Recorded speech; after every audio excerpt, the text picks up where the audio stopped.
All right, my friends, welcome to Chapter 5 of Think and Grow Rich by Napoleon Hill, called Specialized Knowledge. There are three takeaways from specialized knowledge. I see I left faith in there by accident. That's all right. This is what we're going to talk about today because this is what I learned from this. Number one, specialized knowledge versus general knowledge. Number two, the value of collaboration and resources. And number three, continuous acquisition of specialized knowledge. Let's start with the first one, specialized knowledge versus general knowledge. This is what it said that I really got something out of. Generalized knowledge, no matter how extensive, does not lead to wealth unless applied. This is the stuff that we get and we keep in our head and we haven't applied it. Specialized knowledge can be directly used to achieve specific goals and create power, which is interesting. It's the stuff that we take and we literally apply, and it doesn't sit up in our brain collecting cobweb. The intelligent and organized application of specialized knowledge is key to our creation of wealth and success. That's why we're going to explore it today. And to dive deeper, it brings up a question that we want to answer. How can I intelligently apply organized special knowledge in my life to create influence and wealth? Let's dive deeper and answer this question. The first thing we do is identify and develop targeted expertise. As an example, identify a niche. Focus on a specific area that addresses a clear market demand or need. This is your bullseye. When you focus on a niche, don't think it's the only thing that you're going to get, because it's the bullseye of a target. That's what you're focusing on. But if you notice a target, a bullseye is very small and a target's very big. Well, there's a whole bunch of people out there that are going to be interested in working with you that may not have all the problems that little niche has, but has quite a bit of it going around. That's why you're going to focus on that little bullseye, that little niche, but you're going to get a lot more business out of it. Number two, develop an expertise. Specialize in an area to stand out as an authority. Differentiate yourself from other people. This is something that I have done. I literally tell people that I can help you identify a dream, create a vision out of it, and literally show you how to bring it to life. This is what I do well, and this is what I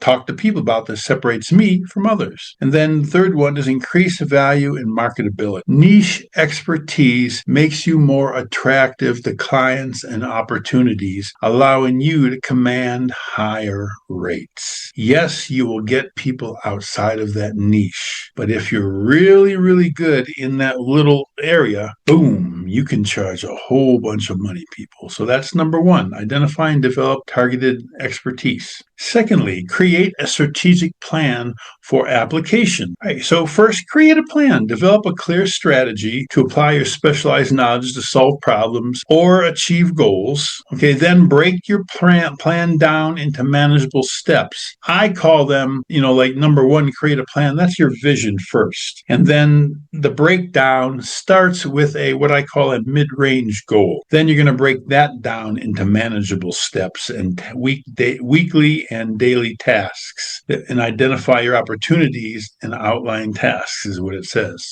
Okay. Then you implement and refine. You got a plan together. You're going to work it like clockwork every week. And as you apply your skills in real world scenarios, you're going to monitor your progress and you're going to adjust. Why? You're going to have problems you're going to want to solve. You're going to adapt to different changes. You're going to use your creativity. You're going to use your imagination, because you're going to try to get optimal results. These are all the things you're going to be doing as you create a strategic plan to apply your dream. And then number three, collaborate and continually refine. Collaborate with others.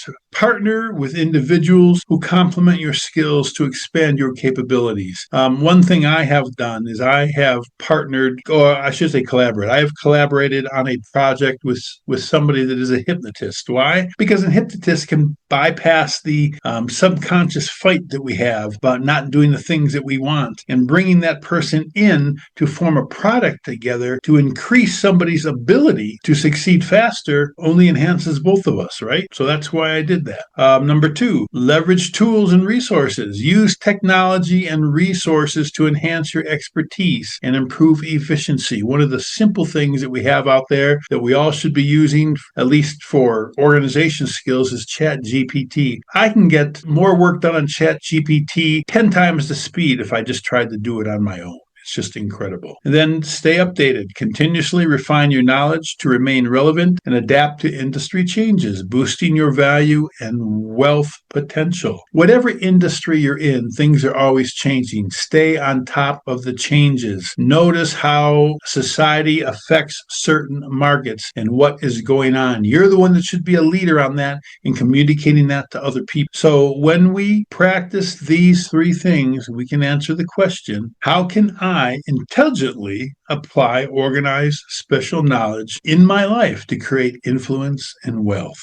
Okay, let's go on to number 2. Let's dive deep into the value of collaboration and resources. We touched on this a bit in the last point, but we're going to dive bigger into this. There's a great story about Henry Ford in this chapter that I really want you guys to read. Henry Ford's story shows that success is about knowing how to access organized knowledge. You don't have to know everything. And this story on Henry Ford explains how he didn't know everything and didn't really care about knowing anything because he knew how to access knowledge when he needed it from other people. Okay, then it talks about the effective use of networks, resources, and experts that can fill the gap in personal knowledge. That's what Henry Ford did well. That's why I want you to read this chapter and focus on that story. Then collaboration. It talked about leveraging others' expertise and efficient resource management, because these things are all essential to achieving our objectives. We're not going to do it on our own. We're going to have to learn how to utilize others' expertise and what they do well in order for us to be able to accomplish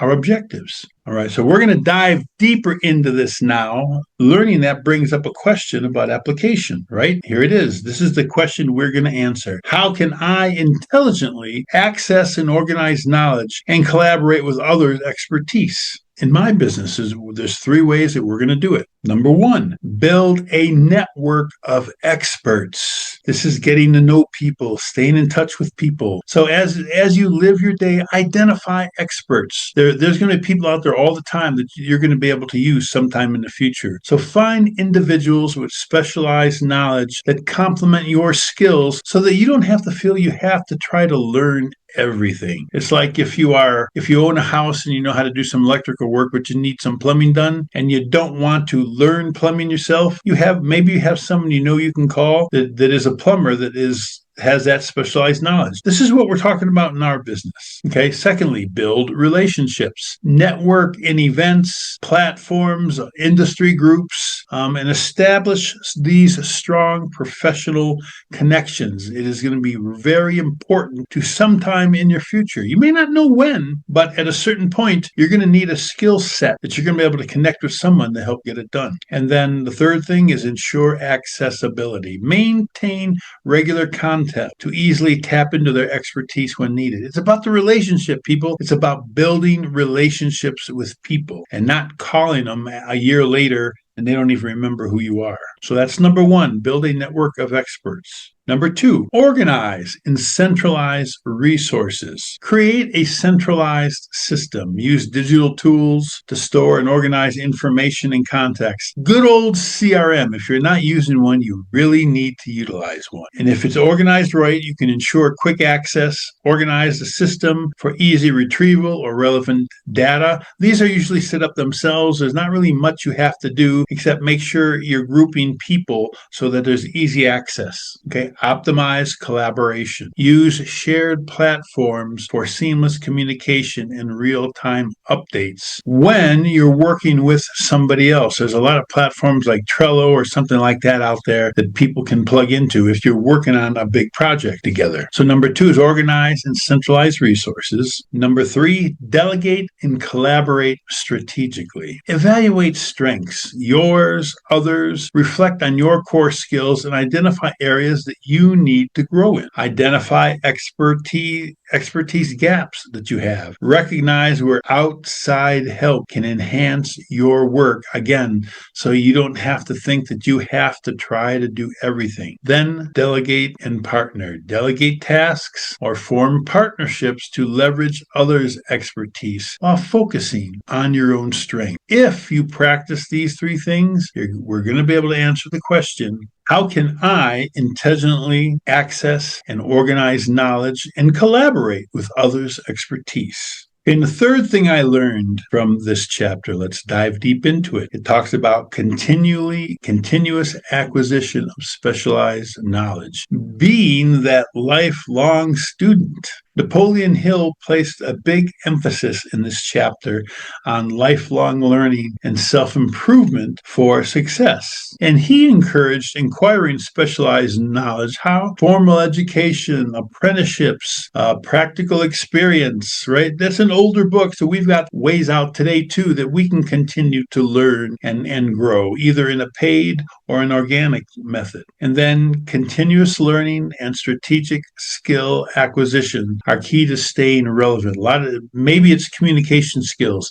Maybe, as an example, you need to become a better listener. So one of the little micro practices you're going to do is be 100% present every time you're having a conversation with somebody and not get distracted. Some simple practice like that is a skill set that adds to the ability to be a really, really good listener. So we're going to dive deeper into this and ask ourselves a question to answer. How can I cultivate the attitude of being a lifelong learner and focus on self-improvement so that I can continually acquire specialized knowledge as needed? Well, the first thing we can do is set our own learning goals and stay curious. Prioritize continuous learning. I am always learning. For the rest of my life until I leave this planet, I will be continually learning stuff more and more and more. Regularly identify and focus on key knowledge and skills that will advance your career and personal goals. Like I gave the example of listening skills.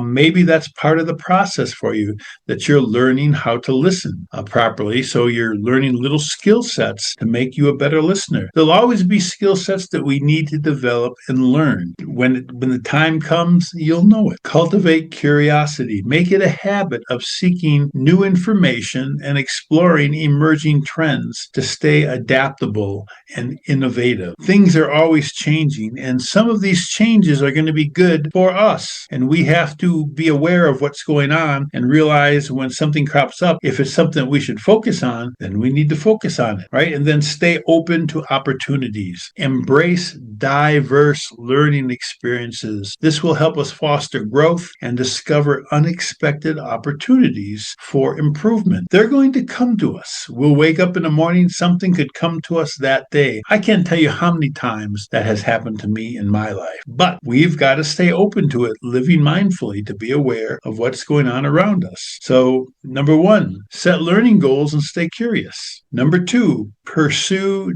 diverse learning experiences. Pursue formal education or even mentorship, right? Enroll in courses, workshops, seek mentorship to deepen your experience in certain areas. It doesn't have to be a mentor for everything. We're just using the example of communication. Find someone who is an expert at communicating and let them mentor you for 6 months in the art of communicating, if that was something that you felt you needed to grow with. Combine learning with practical experience. This is important because you've got to be able to apply what you learn. Balance formal education with hand-on activities. They call this apprenticeships, volunteering, side projects, but it's something you can do for yourself too. As you learn something, make sure that you put in the plans of your day to apply it to your day so you understand how it works. And then ensure flexibility in your learning. Incorporate adaptable learning experiences so that you stay agile and well-rounded in your field. You have no idea how things are going to play out for you because, life is uncertain. The ability to be flexible and adapt is extremely important. So this one says, I pursue diverse learning experiences. That's something we got to do. And then number 3,